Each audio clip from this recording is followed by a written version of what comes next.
on guys, Command here, and welcome to a new video inside of Substance Painter. Again, because why not? I've done enough of these videos so far, so I started to do another one. But the reason why I'm doing this video again is because each Substance Painter video that I've done, I've slowly been improving my skills in this program, and each time I want to share with you in a video format what difference that I've learnt which can help you with doing your texturing for your models. Mainly because when I was learning myself, the resources that were on YouTube weren't that great. They're not very direct. Like, I'm a very direct learner. I like to see somebody do something, then replicate it myself. That I always struggled with finding on YouTube is like these hour-long, really long-form videos. And it's like, I don't have time for that. What I aim to do with the videos that I'm doing, show you how to do something, put chapters in the video for different stages, and edit it together to be as quick and concise, but get as much detail in as possible. So try and get the best of both worlds. And I hope and I feel that the videos that I have posted are exactly that and help you texture as good, if not better than me. So why not do another one now that I've extended my knowledge and I can texture better than I did beforehand. You know those days when you're gaming or working late and you start feeling like a zombie? AdvancedGG's Focus Supplement is here to help.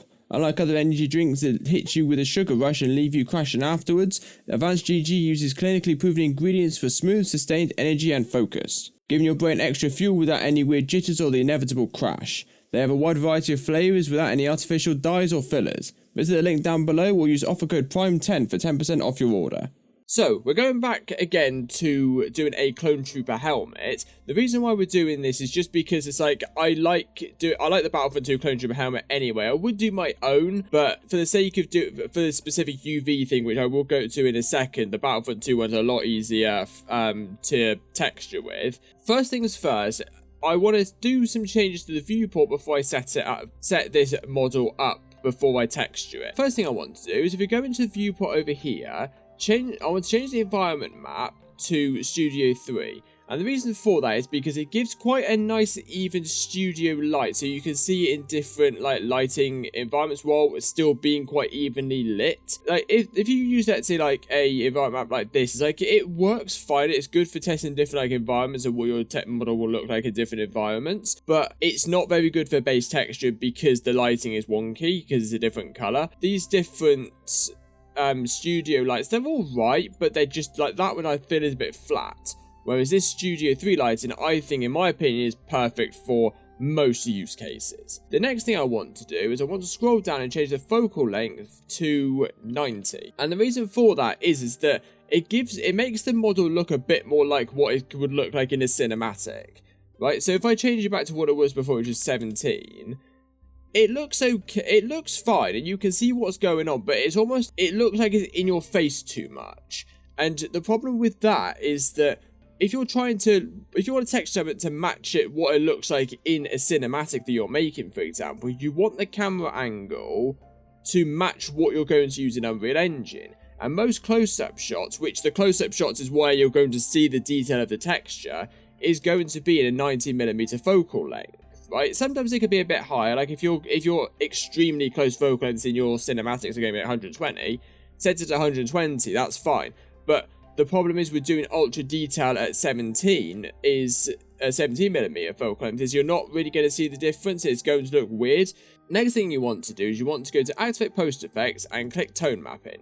You don't need to change anything here. You can if you want to, but I don't.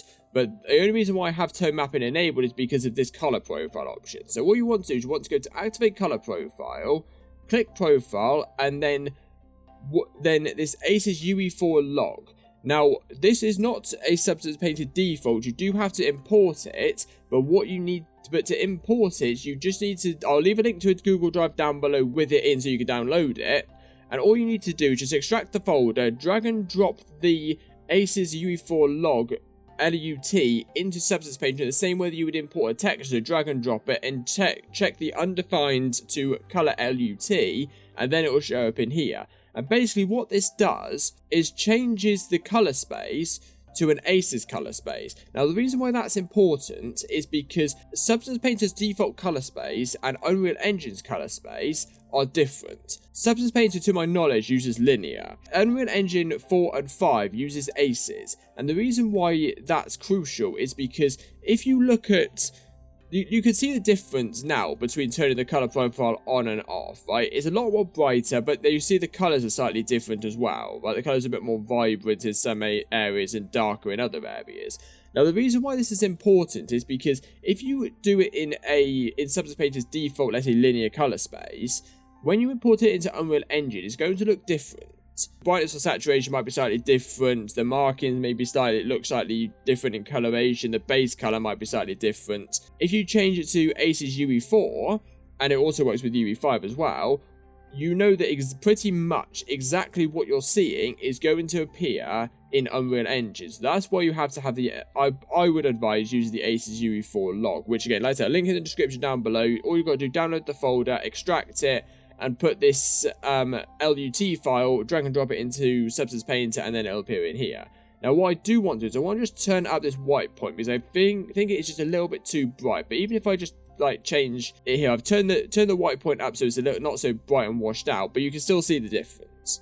The final thing that I want to do, however, is if I want to go into down here, and I want to go and find PBR validate.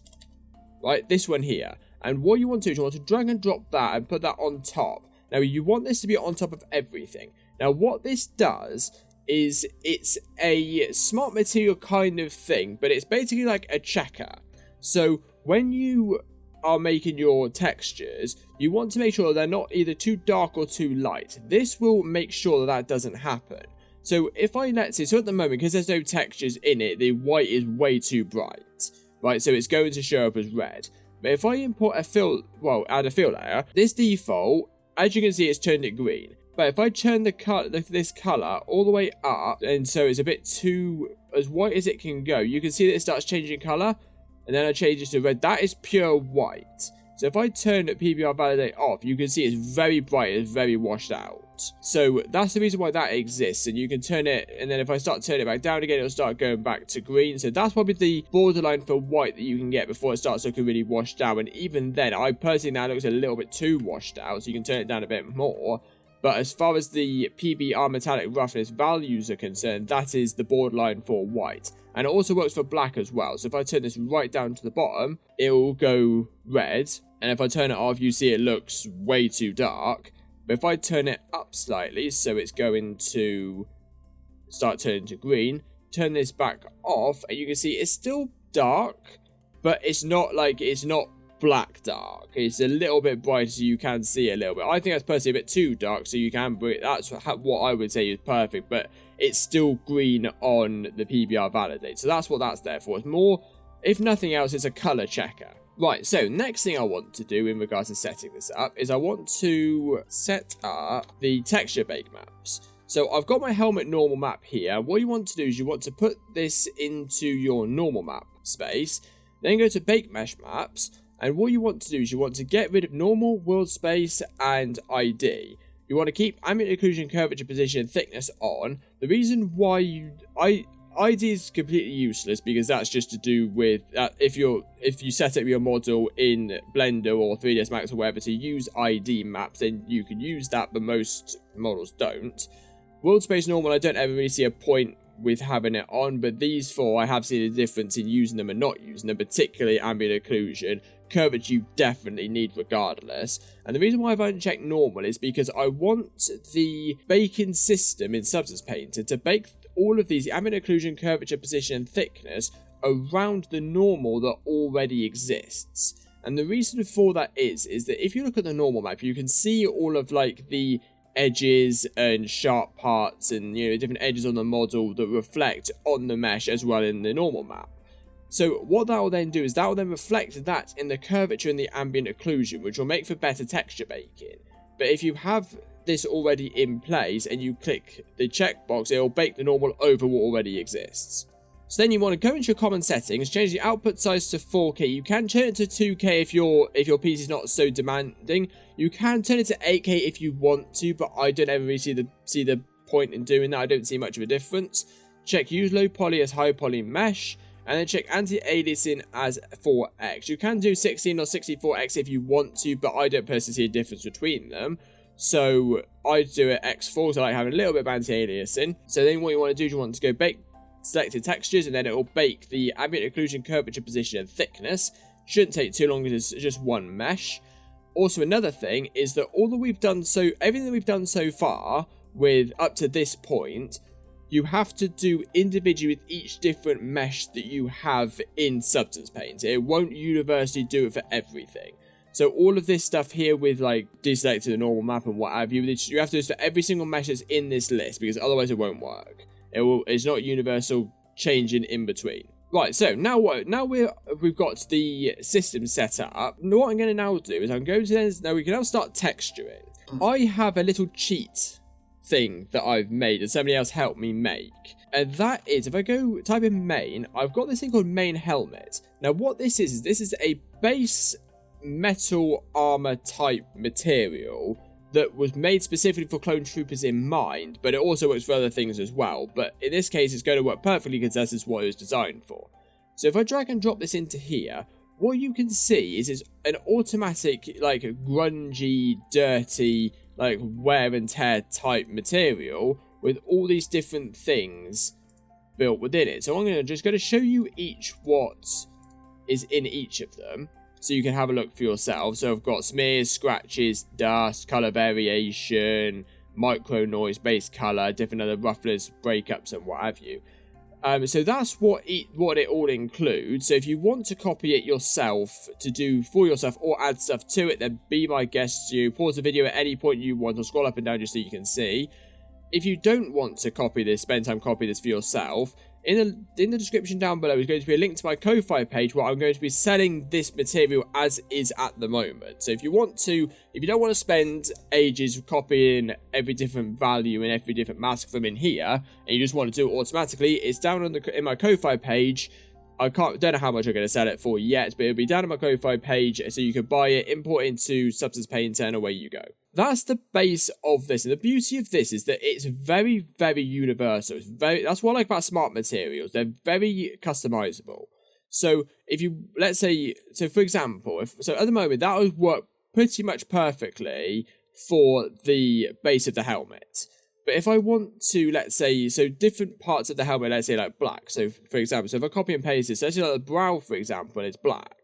So what I can then do is if I go and change this to a darker black color, what I can then do is then I can add this to this and it'll actually change the color of it. Now, something else that's really cool that I learned how to do just recently is, so you've obviously got your polygon fill, you've got your square fill, then you've got your mesh fill, which does obviously the whole mesh. But what you have here is UV chunk fill. And this is really cool because what it means is that so each of these different parts, like the breather, the dome, the face part here, they're all called UV islands. And for each one that's all connected together, you can paint based upon that. So if I just click this just want to text just this whole face plate here, but not anything else, I can click that and it'll color that entire face plate. That saves so much time. It's unbelievable, because something I always got frustrated by is I wanted just to color, like, say, like the brow of the dome here, and I thought I could do it with the polygon fill, with the mesh fill, but it's not going to work because it's all one mesh. So I spent ages just individually clicking each of the different polygons to try and get everything filled. But what I can do is I can go and do this 1, 2, 3, because they're all in separate UV islands. And if they're all one UV island, I only have to click it once, but in this instance, they're all separate. But that saves so much time, it's unreal. I was shocked when I found that out, because it's just so, how did I not come across this before? So that is a really, really useful tool. Now, the only caveat to this is that it's all depending on what your UVs look like. Right, if you look at my first clone trooper helmet that I made and look at the UVs, it's shocking. My UVs are shocking, right? And that's because that's one of the things I really need to learn is how to UV unwrap properly, because my newer models are not that much better, to be fair. But trying to do UV fill with those is completely pointless. There's no way that I could do that with with those whatsoever, because the UVs are such a mess. However, because obviously like Battlefront 2 models, Halo would be the same, and all these other AAA developers, they know how to do UVs properly. They're all separated into proper UV islands and organized properly, so that means that this will work for most, if not all, game-ready assets. So unless you're modeling for yourself, you shouldn't have to worry about compatibility with this particular tool. But if you're working on your own, that's where things can get a little bit weird. So next thing is just a little tidbit here. So as you can see here, so if you look at like the helmet, you can see like the dirt and the grunge here is looking quite nice and even spread and what have you. But on the brow, it looks really quite low quality. And that's just because this is all set to one tiling value, but when it's stretched across an entire, like a really small, thin UV map, it tends to lose its quality. But the way you fix that is if you go back into, so like the biggest thing here is, let's say like, so not smeared, is this scratches here, this is what you can see. So if you go into the scratches, and then go into properties fill, and you go to tiling, and let's say set that to 3, let's say, suddenly it's a lot higher quality. Right, you could change the tiling up to say like 5 if you want to give it a bit of extra tiling, but I set it to 3 in most cases because that looks the best in this particular instance. But do take into account that when you turn tiling up, it's going to be a lot more grunge and scratch and what have you on this particular area of the model. Now, if you want less, you just turn the balance down so it's actually less, or if you want more, you turn it up so it's more. But by increasing the tiling, you'll just do that automatically anyway. I can't think, that's all of the new things that I've come across from using this main helmet thing that I've created. So what I'm going to do is I'm going to jump ahead in the video to where I've finished texturing this model, and then we're going to go on to sort of wear and tear and how that works.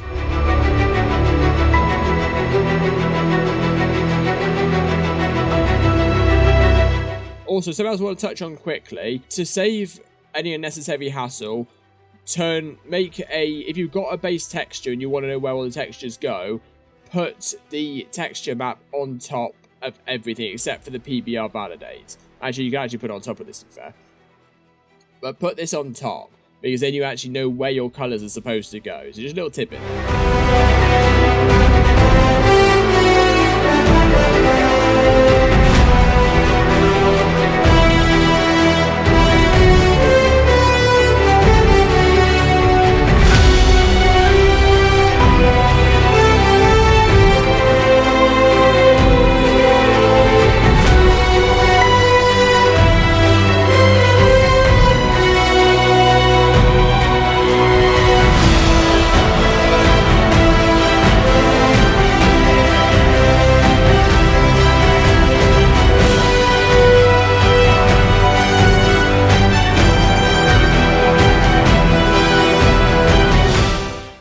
Okay, right, 2 things I just want to quickly add while I've been texturing. If you notice down here, the teeth of the model, you can sort of see a little bit up here as well, look like they're pretty much the same colour, but they are different. The reason for this is that although the base colour is different, like if you look at the base colour for this, that's a lot darker, that's a lot lighter. But the problem is that because all of these different colour variations and dusts and dirts and that are all pretty much the same, well, they are the same colour, it doesn't reflect the difference in the base colour on the model.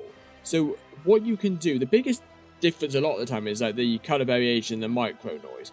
But what you can do is if you change the colour, so let's say, so like this is quite a darker colour anyway. So if I change the micro noise so it's darker, a bit more like that, not too dark, because you do want to see the variation in it, and then just turn this colour variation the same, just down, right down like that. Again, keeping an eye on the PBR validate, it's fine, just in case. Changing like the scratches colour, so it's a bit more of a darker colour. And then as you can see, it's starting to sort of go darker already. So now you can see there's actually like a difference in color variation between the two. As I say, you don't have to do that. It's just so you can see the difference in the color a bit more easy. So now you can see this top brow now looks a lot darker. Now if you can see, like, you can't actually see the grunge that well now, so what you can do is you can actually just, like, I might lighten that back up a bit so you can see it a bit more. So that's a bit better now, but you can still see now the color difference.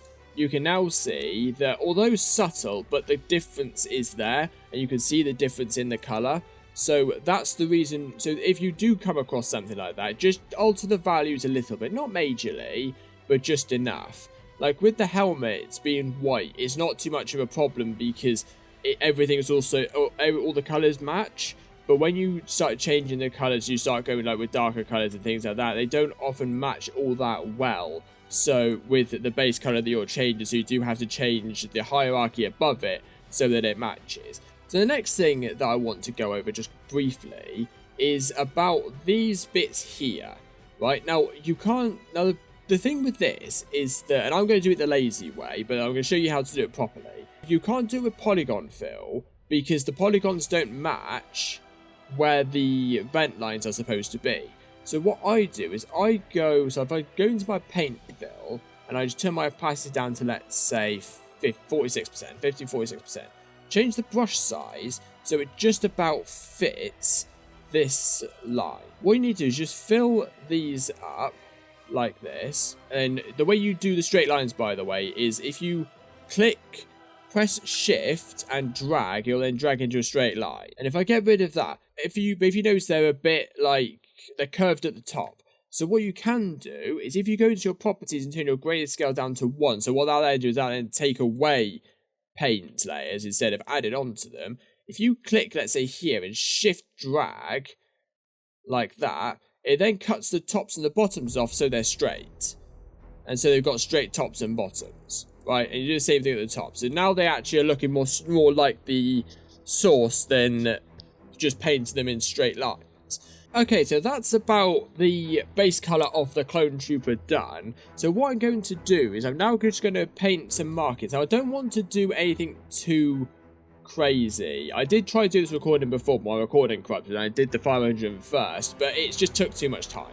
So what I'm going to do is I'm going to just quickly check our PBR validate. Perfect. So what I'm going to do, I'm going to add another paint layer, and I'm going to change it to, let's say, like a reddish sort of colour. Check our PBR validate. That's perfect shade of the color. And what I'm going to do, I'm just going to do something just quickly. So let's just do just something simple like that. Nothing major. It takes into account the use of the UV island fill, and then it just sort of makes it a quite nice design. What you now do is first things first. Before I carry on with this, I want to introduce a bit of metal edgewear and dirt and that, just to these little areas here, like the colored bits that we've done that don't really have them. So what I'm going to do, what you can do is if you go, I'm going to get rid of, so that's separate. So get these 3 different colors that make up the base color of your material and put them, or the helmet, let's say, and put them into a folder. Right, now this is just for organization purposes, but it will have its uses in a second. What I'm going to do is I'm going to copy and paste this, put this over the top, and then what I'm going to do is I'm then going to do right-click black mask, and go add generator, metal edgeware. Now what that does is then obviously adds the metal edgeware. And the reason why I chose to use this, the main helmet, instead of just a blank colour, is because underneath the painted areas is going to be the base color, the base material anyway, right? Because in real life, all these different areas are based, like the mouth guard, the breather, the side bit, are all painted on. So when you scratch it, what you reveal is the material that's underneath, which is this base, the main helmet smart material that we've already got. You can change the values a little bit, just depending on how much wear and tear you actually like. But and as you can see, this is the reason why baking the curvature with the normal map is so important. Because now you can see how it affects the normal map around the edges of where the normal map is supposed to be, whereas if you were to do it with just on its own, so I'll put a video on screen now showing you what it'd be like if you didn't do that. It's not a huge difference, but the accuracy is a lot better using the normal map, which is why you should, in an ideal world, use the normal map to bake everything else. As you can see, it's like it looks good. We've got the metal edgeware on, but the problem is that it looks too uniform. Right? Every single edge has got a lot of wear on it, which in some cases could work, but it looks too, like, the imperfections look too perfect, if that makes sense. So what you can do is if you duplicate the colour of the different marked areas, and then I'm going to put these into a folder, like this, and I'm going to put this on top of this main helmet here. And then what I'm going to do is I'm going to add a black mask, add a generator, and then add a dirt mask. And what this basically does is this adds a dirt mask over the top of the metal edgeware to sort of break it up a little bit. So if I just turn this off and on, you can see it's made a bit of a difference already. See, as you can see here, so just with adding that, it sort of breaks up the metal edgeware a little bit. So if I just turn it off and on, you can see the difference it makes. So it's there, but it's not so intense in your face. There are imperfections within the imperfections. So it actually looks like it's scratched in random places, whereas it'd be like uniform and everywhere as it is at the moment. And that can be attributed to everything else as well when you do normal maps. Now what you could also do is you can add down here, you can add a, let's say like a fill layer, and let's say you can find scratches if you like, and add sort of scratches, turn the balance down a little bit. And then if you go and change this to, I think it's, you change it to linear dodge, and then it multiplies the two together. So, and then so you can see both at one time. So you can change it a little bit and add some sort of extra wear if you want to. Change the seeding a little bit so it's more randomized, and then maybe change the UV tile if you want it a little bit of a different UV. Right, so now on to the material. So what you can do is, now what I like to do is I go, if I add this main helmet back in as a brand new, if I chuck this down under here, and then I copy this mask into this folder here. Right, what that then does is that then adds all of that wear and tear into this mask. Now, not everything you're probably going to need. That's colour variation you're probably not going to need. That you're not probably going to need so much. But automatically, just with getting rid of those things, Vital Noise you probably need, that colour variation, I'll keep, but I'll change that in a second. Automatically, you can see, just adding it into this main helmet, you can see that it looks a lot better than just it being on its own. So as you can see, it's like it's got different color variations and roughness breakup. If I turn this like different color variations on, it's like you can see like the white showing through. Now, if you want to add like a faded white look, you could say that actually would look quite nice. It would work quite well. If you don't want that, what you can do is if you go into your white color and copy this code here, so in this case it's DD1414, and you paste it into this color variation, paste it here, but then change the value slightly, so it's like a little bit darker, or it's a little bit more unsaturated, you still get that difference in color variation like you did before, but it's more matching in line with what the color of the marking is actually supposed to be. And same thing with this color variation here. It's like a yellow color variation. It works quite well on the white, because when you have white hit by sun, it sort of turns like a musky yellow type color. But when you've got it on a paint mask, it doesn't look all that great. So again, if I go back into this color mask here, I can paste the base color back in, maybe turn the saturation up a bit, and maybe turn the darkness down quite far.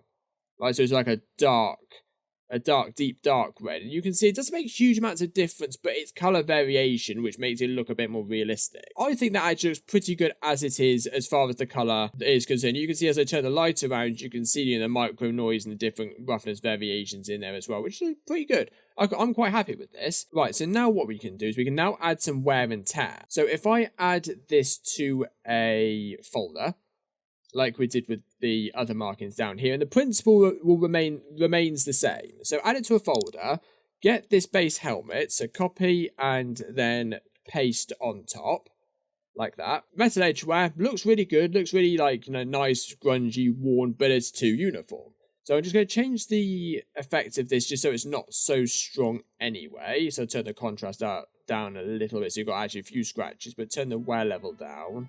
I'm going to put that on top over here because that's going to get in the way. Paint layer, put it on top of the metal edgeware layer. And then go black mask. Then go add generator. Add dirt. And now we've got a bit of variation. But make sure that the folder is actually using the same mask as the base, as what you've got in your base markings color, because otherwise it's going to affect everything like you saw just a second ago. If you look at like that as it is now, it's the variation in where the edge web appears is a lot more randomized than what it was before. Like I say, if I turn this layer off, so if I difference between turning like that's off and that's on, like the difference is quite big, but it's just randomizes the metal edge, where you can go to a bit more of a further extreme if you want to, but this is just for the sake of this video and showing you how things work. So if I go back into this, add let's say another field layer, and I go, let's say add, I don't know, and then go one of these random nice detailed dirt maps, and then turn this down a bit, maybe invert it, no, flip the UVs maybe, just so it looks a little bit different. Yeah, you can do that. And then do that. Increase the tiling slightly, so you've got a bit more in what we're doing. Change this to this. Well, it's appearing on this side now for some strange reason. But linear dodge is that one, which is what we used further down here. Linear dodge multiplies them together, and suddenly we've got quite a nice worn and torn clone trooper helmet. So I'm going to turn this down a little bit because I think that's a little bit too much. Let's put this into a render, and see how this looks. You know what? To be fair, and what you're seeing on your screen is a bit different from what I'm seeing, because I'm seeing the recording and my screen on two different monitors. But to be fair, it doesn't look half bad. I'm quite happy with the way this has turned out, personally. You can see it in different lights. Just do a little light panorama here with a different studio light. And to be fair, like, I think that's come out really rather nicely, to be honest. So I'm really quite happy with that. Hope you guys have enjoyed this video.